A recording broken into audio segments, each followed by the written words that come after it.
काफिले वालों में उसको नजर नहीं आया, उसकी बू उसको नहीं आई। तो वो मायूस होकर इधर उधर देखने लगा। अचानक उस दरिंदे की निगाह टीले पर सोए हुए एक आदमी पर पड़ी। वो दरिंदा उछलकर उस उतैबा के पास पहुंचा और उतैबा के चेहरे को सूंघने लगा। उतैबा की उतने में आंख खुल गई। उतैबा ने जैसे ही देखा कि एक जंगली दरिंदा बिल्कुल उसके करीब है, इससे पहले कि वो चिल्लाता, दरिंदे ने उसका गला पकड़ लिया। गला पकड़कर उसका गला फाड़ दिया और वो नालायक बदबख्त सबके सामने तड़प तड़प कर और जलील होकर मर गया। अबू लहब अपने बदनसीब और बदबख्त बेटे के इस खतरनाक अंजाम को देखकर बहुत रोया धोया, बहुत अपना सीना पीटा, मगर उसकी खुद की बदबख्ती का कोई ठिकाना नहीं था।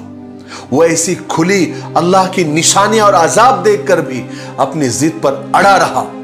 हुजूर पर ईमान नहीं लाया, बल्कि उसके कुफ्र में और शिद्दत आ गई। वो हमेशा हुजूर के पीछे रहने लगा। जहां जहां हुजूर जाते वो आपके पीछे पीछे रहता और आवाजें लगाता कि लोगों, इसकी बात मत मानो, ये अपने बाप दादा के दीन से फिर गया है, ये जादूगर है, ये काहिन है, ये पागल हो गया है, ये बेदीन हो गया है, ये झूठा है। नाउज़ बिल्लाह मिन ज़ालिक। अल्लाह हम सब की हिफाजत फरमाए। आपको एक और कमाल की बात बताऊं, ये बदबख्त अबू लहब हुजूर पाक सल्लल्लाहु अलैहि वसल्लम का पड़ोसी भी था, नेबर था। चुनांचे अबू लहब कहीं बाहर से जब भी आता तो गंदगी और मैला लेकर आता और हुजूर पाक सल्लल्लाहु अलैहि वसल्लम के दरवाजे में डाल दिया करता था।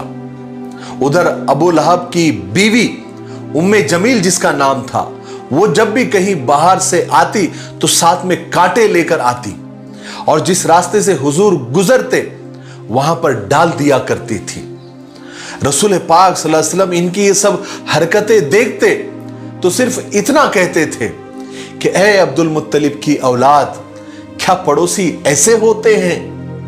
अब मक्का वालों के हिसाब से बात बहुत बढ़ गई थी। अब मक्का वालों ने रसूल पाक सल्लल्लाहु अलैहि वसल्लम को कत्ल करने का फैसला कर लिया था और ये बात वो खुल्लम खुल्ला कहां भी करते थे।